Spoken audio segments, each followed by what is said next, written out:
Hi, I'm Megan. Welcome to today's live reading of Saving the Bellydancer by Debra Parmley, presented by Itsy Bitsy Book Bits. Join me for Chapter 1. Chapter 1, Little Creek, Virginia.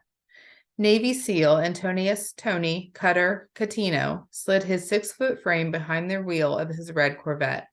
Starting it up and then shifting gears, he pulled the car out of the garage and down the driveway before backing into the street. As he headed to Chick's Oyster Bar, he thought about his buddy's upcoming wedding. Cutter getting married will change everything. Change, however, was part of life. Chick's Oyster Bar, located at the marina, was a big SEAL hangout. This was where the guys would throw the bachelor party. Many SEALs married bartenders or waitresses they'd met there, and women looking to meet a SEAL knew it was a possibility that one of the fit, handsome guys who frequented the bar was a SEAL. Cutter had met his share of women at the bar, but none of those get-togethers had lasted more than a month. He hadn't been looking for anything long-term. He entered the Navy wanting to see the world first without having to worry about a family or a permanent girlfriend.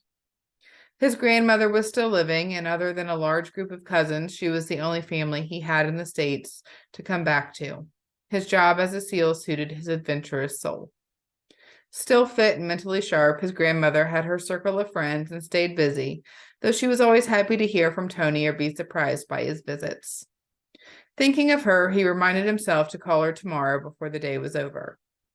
Reed Tyndall Railroad, aka RT, would soon be getting married to Christy Anderson, a cute little floral designer who worked at Floral Blessings. RT had lucked out meeting Christy. With her blonde hair and curves, she looked like a gorgeous pinup girl, and wearing 1940s-style dresses and heels, which was her big hobby. If Cutter had been as lucky as RT and met a woman like Christy, he might have considered a permanent relationship too. He wouldn't want her to get away. Glad he hadn't met the woman of his dreams yet, he was happy for his friend. After Becky, the girl who'd sent him a chicken shit Dear John letter, Cutter made sure none of the girls he dated lasted longer than a month. He had fun, he treated women right, but he wasn't about to get tied down. He made it clear that their fun was for a short time only. Anything else was a deal breaker. He wasn't about to get his heart broken again by another damn letter. It was easier for a SEAL not to have a girl to worry about back home. There were women to be found in every port in the world. It wasn't as if he lacked female companionship. Being a SEAL and a tall, dark, and handsome Italian-American, he drew women like a magnet. RT had been a carefree single man, too, until meeting Christy. Then no other woman caught his eye. That was a sign, if anything were, that they were meant to be. But the couple had an unusual first meeting story. They had met at the movie premiere of the Cole Kinnick movie, Stand and Deliver, when they sat next to each other. A live shooter had entered the building. RT had taken out the shooter and then had to apply tourniquets to 2 men before they bled out. He'd saved Christy's life and then talked her through applying the second tourniquet to save the second man's life. The way she'd handled herself had him seeing a side to her that drew him in beyond her blonde bombshell looks. Afterward, he'd seen her safely home. From that night on, they dated constantly, and she'd become the only woman Railroad was interested in. Christy kept saying it was the worst and best day of her life. While it wasn't RT's worst, he never talked to her about the worst day of his life. He agreed with Christy that it was the best day of his life, too. Cutter had been with RT on the worst day of his life, and it had been one of the ones to save RT, one of the team. They had been on that mission together and had all come home together, which was nothing short of a miracle. It had knit them all tighter together than anything else would or could have, and that bond of brotherhood was now unbreakable. Each man would be celebrating this wedding with everything a SEAL had in him, because each knew how short and precious life could be. This meant it was going to be one hell of a party for many reasons. First was the theme. The bridal party would all be wearing 1940s styles clothing. Cutter looked forward to seeing the ladies dolled up into swing dance, which sounded like fun. He'd never done any swing dancing, but Christy had arranged for an evening lesson for the whole wedding party. Cutter was a quick learner like most SEALs. He'd have yet another skill to add to the ever-growing list of things he knew how to do. Watching his grandmother in her thirst for learning, he knew it was the lifestyle and a way of thinking that would keep him young. She seemed younger than her age, and her high spirits had a youthful way to them. Tonight, he was meeting the guys at the bar and getting the scoop on what else was planned for the bachelor party they were all looking forward to. It would, of course, be at Chick's and involve shot stories and maybe a challenge or two. Partnered with one of Christie's 1940s group friends, Cutter looked forward to dancing. He watched as the first couple, who taught the dances, demonstrated the dance they'd be learning. Swing dancing was well named. He watched the couple swing around the floor, the man swinging the smaller woman as if she hardly weighed a thing. RT had a great big grin on his face as he looked at his fiancée. She wore a glow which was undeniable. Anyone viewing the scene could have picked out the bride, as they both were clearly in love, and she wore that glow well-loved women take on. RT couldn't keep his hands off her, something Cutter wasn't used to seeing. It made him grin. They were like a couple of teenagers. Cutter's dance partner was a dark-haired girl with blue eyes. He'd always been drawn to dancers, loved their legs and the way they moved, so normally his dance partners would have held his attention and interest, but their chemistry was off, and her high-pitched laugh grated on his nerves more than a little. But when the music started, he set that aside and concentrated on learning the dance steps and moves so he could swing his partner around the room. At the end of the hour, it hadn't been so bad. He kept her busy dancing, not chatting, and the hour was up. It had been fun. Though he'd be paired with whoever Christie desired in the wedding party, he wouldn't be escorting her as his date. He'd find a date. There was time. Too bad he couldn't be paired with Tanya, Christie's best friend, who was beautiful and fun to talk to. But she already had a boyfriend, so that was a no-go. It wasn't as if he had trouble getting dates. He'd find someone. Local belly dancer, Zarifah, entered the dance studio late. She'd missed troop rehearsal and was supposed to stay afterward to practice her veil solo, where she could use the 2 walls of mirrors in the large space.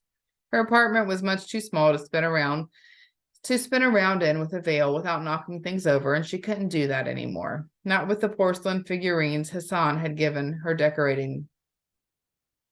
Not with the porcelain figurines Hassan had given her decorating the rooms. The beautiful gifts were too expensive and treasured by her to risk them, so she no longer danced in her apartment, even without a veil. She missed dancing there. Amina, the studio owner and troupe director, saw her coming through the door and said, "I wondered where you were." Then she took a few steps toward her, a frown coming over her face as she took a closer look and saw bruises covering the left side of Zarifah's face. "Honey, what happened to you? Are you all right?" "He came back last night." She spoke quiet, though there was no one else in the studio to hear. It was still hard sharing what had happened, even with one of her closest friends. "Oh no, honey, who did that to you?" Their eyes met, and then Amina's eyes widened when she realized who had done it. "Hassan." "Yes." Zarifah nodded. "Luckily, my neighbor, Mrs. Dieter, called the police, or I might not be here with you tonight. He was so very angry." "Come in." Amina gently touched her elbow to guide her in, and then pulled her hand back as if afraid she might hurt her.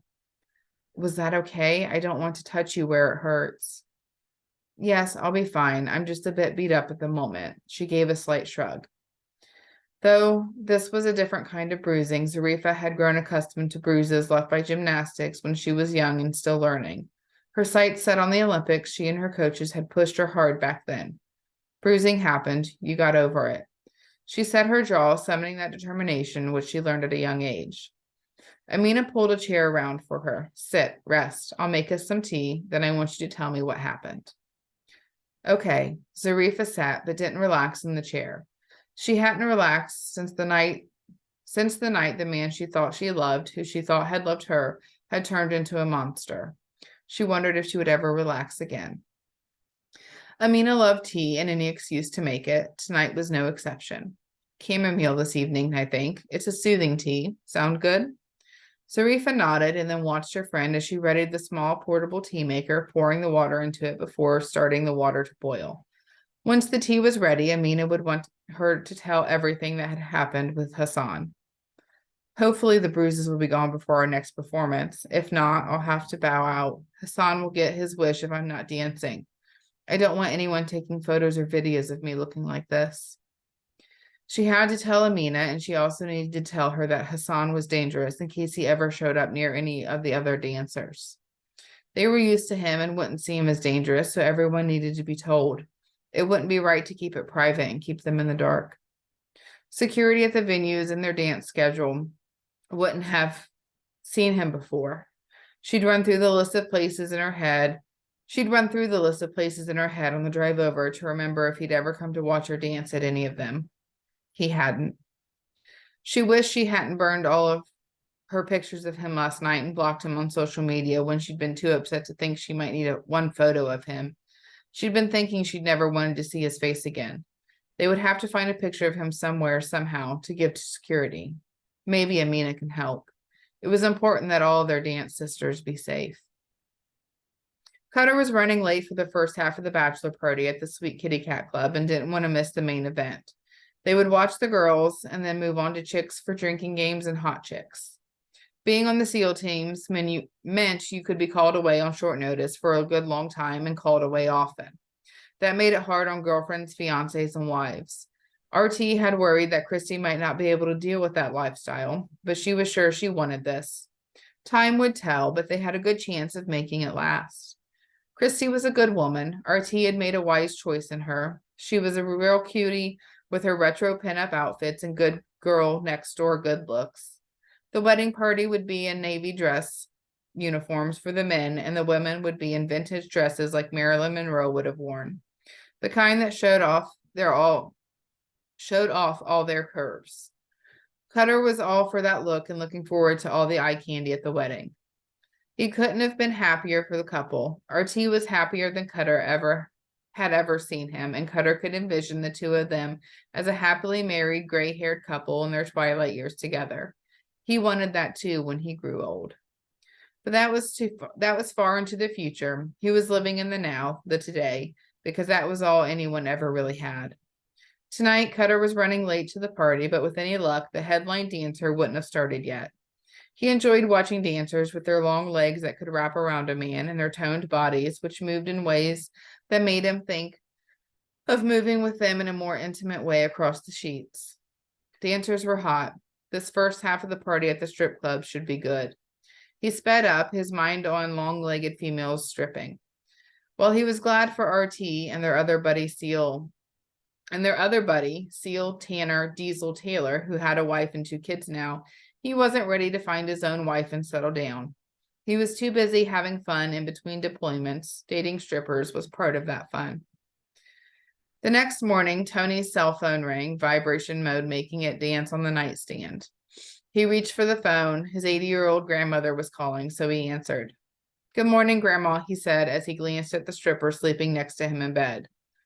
"So, Tony, when are you going to come home and see your grandmama?" his grandmother asked. "Who's on the phone, baby?" Tawny asked. She ran her hand up his thigh. "Come here." His grandmother kept on as if she hadn't heard the woman. "Nikki has 3 babies already, and you never even married." He turned away from Tawny, stood up and walked away, holding up a finger to her to wait. "Yes, Grandma, I know. Nikki has a new baby every year. I'm happy for her. She deserves the best." Nikki was a neighborhood girl he had dated in high school. Tawny got out of bed and started pulling her clothes on. He watched her naked body as she covered it with clothes while he listened to his grandma. Tawny had a great body, long, sexy legs, big breasts that bounced. She had also gotten drunk last night after they got to his place and had been wild, as strippers often were, one thing he liked about them. He rolled his left shoulder, feeling the scratches she made across his back. Those long silver-painted fingernails of hers were killer. He had made her scream a few times. Noisy sex like that could wake the neighbors. He walked into the other room to be further away from her as he talked to his grandmother so he could pay better attention to his grandmother as she continued to talk. "When you going to get married, Tony? I want to be holding my own great-grandbabies, not somebody else's," his grandmother said. You're going to get yourself killed doing all that crazy stuff. I want you home soon. Marry, have lots of babies." He laughed. "Grandma, I'm not ready for marriage yet. The girl has to be the right girl, you know." "I know, you're too picky," she said. "What one you have there with you this morning? Is she even Italian?" Tawny was a hot blonde with blue eyes and was not the kind of girl he would bring home to meet his grandmother. Definitely not Italian. Not Italian. I need to take her home, Grandma. I'll call you later on today. Okay, Tony, she said, but don't forget about your old grandmama. I would never forget about you, Grandma, and you're not old. I'm planning to visit soon. We can talk later. Okay, you go on and take that one home and then find one you can marry. I'm not getting any younger, you know. I love you, Grandma, he said. I love you too, Tony boy. Talk to you soon, Grandma. Bye-bye. Okay, bye-bye. She hung up the phone and then he hung up. She was the only person he knew that he said bye-bye to. After his parents had passed, his grandma was all the family that he had. As an only child, it was up to him to carry on the family name and give his grandmother some grandbabies to fuss over. She was right. He did need to visit her, but not with a potential wife. He could fly home for a weekend and then fly back. He had plenty of leave, and as she said, she wasn't getting any younger. When he got back to Tawny, she crossed her arms and was giving him the stink eye expression. Why? He didn't know, as he thought the sex was good last night for both of them. So your real name is Tony? Tawny said. Is there a reason you told me your name is Cutter, not Tony? That is my name. They're both my names. Call me Cutter, he said. But your grandma calls you Tony, she said. That's right. She took out a cigarette and lit it, something she hadn't done last night, but he realized once they were naked in bed that she was a smoker, because smoke wasn't just on her clothes from working in the club. Once she removed all of her clothes and he began kissing her skin and her lips, he could taste that she was a smoker. He would never marry a woman who smoked. It was a real turnoff for him. He regretted inviting her back to his place last night. Maybe his grandmother was right. He needed to start dating a different kind of woman. I'm ready to go, she said. You gonna buy me breakfast? Sure, he said. Sure, he reached for his keys. Where do you want to go? There's a waffle place around the corner from the club. Okay, he nodded. Let's go. He'd feed Tawny, drop her off at her car, say goodbye, and then make sure she drove away safely. But first, since he needed a date for the wedding and he was out of time, he'd ask her if she'd like to go. She seemed to have a thing for seals and had mentioned she dated a seal before. Then she peeled off her top, revealing those marvelous breasts, and walked toward him. Watching them bounce, he had forgotten about her comment. Now he wondered who the guy was. Here you go. Amina handed Zarifah a cup of hot tea. Sitting back in her chair, she put her full attention on Zarifah. Now tell me everything from the beginning. I only knew that you had called off your engagement to Hassan. From the beginning. Zarifah took a deep breath. Okay, she nodded. The reason I called off our engagement, she frowned, paused, and then decided to start over. Amina patiently waited for her to get on with the story. From the moment Hassan put the ring on my finger, everything changed, Zarifah said. He changed. It was as if he was a different person. Oh no, Amina said. He did not want me dancing, Zarifah frowned. He didn't? I thought Hassan loved your dancing, Amina said. He was always enthusiastic, usually clapping the loudest, and he came to all our shows and was encouraging afterward. Amina's face showed her surprise. Apparently, Hassan had fooled her too. Oh, he loves it all right, but only for him. Zarifah shook her head. He said I would only dance in private for him from now on, and from now on meant right this minute. Not after we got married, not after the shows I already committed to.